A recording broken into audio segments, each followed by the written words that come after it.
یحییٰ سنوار وہ بچپن میں اپنے ماں باپ سے وہ کہانیاں سنتے ہوئے بڑا ہوا تھا جب اس کے ماں باپ کو ان کے گھروں سے گھسیٹ گھسیٹ کر نکال دیا گیا تھا۔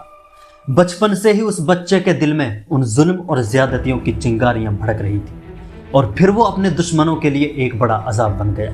پھر وہ اسرائیل اور امریکہ جیسی طاقتور حکومتوں کی موسٹ وانٹیڈ لسٹ میں شامل ہو گیا۔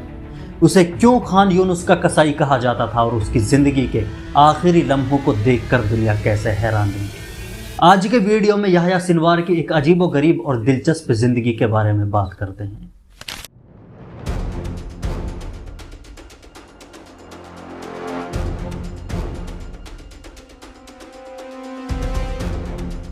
19 اکتوبر 1962 کو خان یونس کے ایک ریفیوجی کیمپ میں وہ پیدا ہوئے تھے۔ یہ وہ ریفیوجی کیمپ تھا جس میں تمام وہ لوگ رہا کرتے تھے جن فلسطینیوں کو سن 1948 میں اسرائیلیوں نے ان کے گھروں سے جبراً نکال دیا تھا اور ان کے گھر اور تمام چیزیں چھین کر انہیں بھگا دیا گیا تھا۔ یحییٰ سنوار کے والدین بھی ان میں سے ایک ہی تھے۔ 1948 سے پہلے اس کا خاندان اسقلان شہر میں رہا کرتا تھا جو اب اسرائیلیوں کے قبضے میں ہے۔ فلسطین کا ہر خاندان اپنے بچوں کو نکبہ کی وہ کہانی سناتا ہے جب انہیں ان کے گھروں سے نکال دیا گیا تھا۔ 1948 کے اس وقت کو نکبہ کہہ کر یاد کیا جاتا ہے۔ سنوار نے خان یونس کے ایک سیکنڈری اسکول میں تعلیم حاصل کی۔ اس کے بعد غزہ کی یونیورسٹی سے عربی ادب میں بیچلرز کی ڈگری حاصل کی۔ 5 سال تک وہ غزہ کی ایک یونیورسٹی میں اسٹوڈنٹ کاؤنسل کا حصہ رہے اور بعد میں وہ اسٹوڈنٹ کاؤنسل کے چیئرمین اور وائس چیئرمین بھی چنے گئے تھے۔ سن 1980 میں سنوار کی ملاقات حماس کی بنیاد رکھنے والے شیخ احمد یاسین سے ہوئی۔ یہ وہ دور تھا جب فلسطینیوں نے فلسطین کی آزادی کے لیے مزاحمت کرنا شروع کی تھی۔ اس وقت سنوار کو فلسطین کی آزادی کے لیے مزاحمت کرنے والی جماعت کا اندرونی سیکورٹی یونٹ کا سربراہ بنا دیا گیا تھا۔ یہ اسرائیل کے لیے جاسوسی کرنے والے فلسطینی لوگوں پر نظر رکھا کرتے تھے۔ 1982 میں پہلی بار اسے اسرائیل نے گرفتار کیا تھا جب اس کی عمر صرف 19 سال تھی۔ اس کے بعد پھر وہ لگاتار ان سرگرمیوں میں شامل تھے اور دوسری بار انہیں پھر 1985 میں گرفتار کر لیا گیا تھا۔ اس کے بعد وہ پھر قید سے باہر آئے تو اس کے بعد سنوار کی مزاحمت اور زیادہ تیز ہو چکی تھی۔ اس کے بعد سنوار پر کئی ایسے فلسطین کے لوگوں کے قتل کا الزام تھا جو اسرائیل کے لیے جاسوسی کیا کرتے تھے اور کئی اسرائیلی فوجیوں کے اغوا کرنے کا الزام تھا اور کئی اسرائیلی فوجیوں کے قتل کا الزام سنوار کے سر پر تھا۔ سنوار اسرائیلی حکومت اور اسرائیلی فوج کے نشانے پر آ چکے تھے اور ان سبھی الزاموں کی وجہ سے سنوار کو 1988 میں اسرائیلی فوجیوں نے پھر گرفتار کر لیا۔ اس وقت تک سنوار شیخ یاسین کے بہت زیادہ قریبی ہو چکے تھے کیونکہ شیخ یاسین سنوار کے جذبوں اور کاموں سے بہت زیادہ متاثر تھے اور 1987 میں ہی شیخ یاسین نے حماس کی بنیاد رکھی تھی۔ اسی بیچ سنوار نے ایک اور گروپ قائم کیا جس کا نام المجد رکھا گیا تھا۔ اس کا المجد نامی یہ گروپ ایسے لوگوں پر نظر رکھتا تھا جو حماس اور سنوار کے خیالات کے خلاف کاموں میں شامل تھے، جیسے کسی بھی طرح اسرائیل کی مدد کرنا اور کئی ایسی دکانوں پر چھاپے مارے جو سیکس ویڈیوز رکھا کرتے تھے۔ لیکن 1988 میں جب سنوار کو اسرائیلی فوج نے گرفتار کیا تو اس وقت سنوار کے سر پر اتنے سارے الزام تھے کہ انہیں 4 بار اسرائیلی عدالت نے عمر قید کی سزا سنائی تھی۔ اس وقت سنوار کی عمر صرف 25 سال تھی۔ سن 1988 سے لے کر 2011 تک اس نے 22 سال اسرائیلی قید خانوں میں گزارے۔ Washington institute of Near East Policy میں ریسرچ فیلو احمد یاری نے سنوار کا اسرائیلی جیلوں میں 4 بار انٹرویو کیا تھا۔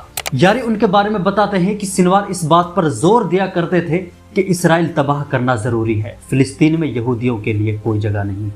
یاری بتاتے ہیں کہ اس نے اسرائیلی جیلوں میں عبرانی زبان پر اچھی مہارت حاصل کر لی تھی جو یہودیوں کی ایک خاص زبان ہوتی ہے اور اس کے لیے وہ عبرانی زبان میں اخبار پڑھا کرتا تھا اور جو بھی اسرائیلی قید خانوں میں اس سے ملتا تھا وہ سبھی سے عبرانی زبان میں زیادہ بات کرنا پسند کرتا تھا اور یہ زبان انہوں نے ایک مقصد کے لیے ہی سیکھی تھی۔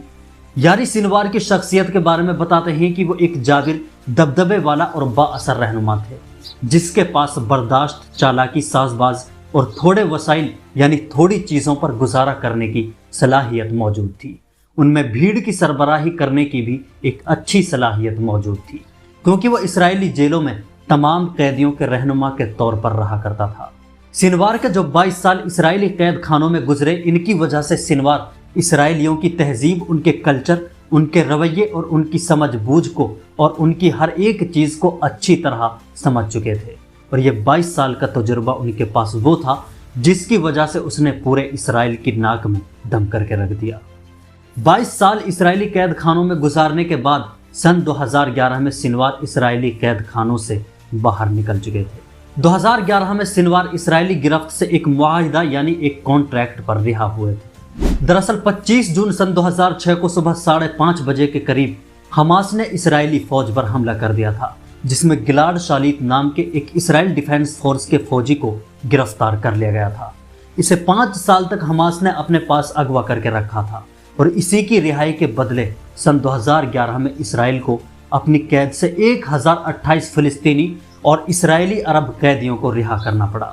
انہی میں سے ایک سب سے بڑی رہائی یحییٰ سنوار کی بھی تھی، اور اس کے بعد سنوار اسرائیل کے لیے ایک ڈراؤنا خواب بن کر ابھرے۔ اس نے کئی بار اسرائیلی فوجیوں کو اغوا اور ہلاک کیا۔ اس کے فیصلے نہایت سخت ہوتے تھے اور اس کے فیصلوں میں نرمی نہیں دیکھی جاتی تھی۔ ایک لمبی عمر گزر جانے کے بعد سن 2011 میں ہی سنوار کا نکاح ہوا تھا۔ کسی بھی طرح سے اسرائیل کے لیے مدد کرنے والے لوگ ان سے حد سے زیادہ ڈرا کرتے تھے، اور ایسے معاملوں میں شامل لوگوں کو سنوار کڑی سزا دیا کرتا تھا۔ اسی لیے سنوار کو خان یونس کا قصاب کہا جاتا تھا۔ ایران سے قریبی بڑھانے میں سنوار کا اہم رول مانا جاتا ہے۔ جہاں شیعہ اور سنی فرقوں کے بیچ بات کرنے کو کوئی تیار نہیں ہوتا تھا، وہاں سنوار نے اس اتحاد کو ممکن بنا دیا۔ فلسطین کی آزادی کے لیے لڑنے والے نوجوانوں میں اور فلسطینی نوجوانوں میں اس کا ایک گہرا اثر تھا۔ سنوار کی رہائی کے فیصلے پر بعد میں اسرائیلی فوج اور حکومت نے کہا تھا کہ سنوار کو رہا کرنا یہ اس کی تاریخ کی سب سے بڑی غلطی تھی۔ 7 اکتوبر 2023 کو اسرائیل پر جو اسرائیل کی تاریخ کا سب سے بڑا اور خطرناک حملہ ہوا، اس کی پلاننگ اور اس کا ماسٹر مائنڈ بھی اسرائیل اور امریکہ یحییٰ سنوار کو ہی بتاتے ہیں۔ 1 سال سے اسرائیل اور امریکہ اور برٹین سمیت دنیا کے کئی ملک یحییٰ سنوار کو ختم کرنا چاہتے تھے۔ بیچ میں ایک بار یہ دعویٰ بھی کیا گیا کہ سنوار سرنگوں میں کہیں چھپے ہوئے ہیں، لیکن 16 اکتوبر 2024 کو اسرائیلی فوج نے یحییٰ سنوار کی زندگی کا خاتمہ کر دیا۔ اس کے بعد یہ سامنے آیا کہ سنوار کہیں سرنگوں میں نہیں بلکہ ان کے سامنے ہی اسرائیلی فوج کا مقابلہ کر رہا تھا، اور ڈی این اے رپورٹس میں اس کے علاوہ کئی اور بھی حیران کر دینے والے خلاصے سامنے آئے، جہاں یہ بتایا گیا کہ موت سے 3 دن پہلے سے ہی وہ بھوکے تھے۔ لیکن یحییٰ سنوار کے بارے میں آپ کیا سوچتے ہیں، اور آپ کی یحییٰ سنوار کے بارے میں کیا رائے ہے، کمنٹ باکس میں ضرور بتائیں۔ ویڈیو اگر پسند آئے ہو تو ویڈیو کو لائک کر دیں اور شیئر کر دیں۔ اگر چینل کو سبسکرائب نہیں کیا ہے تو چینل کو سبسکرائب ضرور کر دیں۔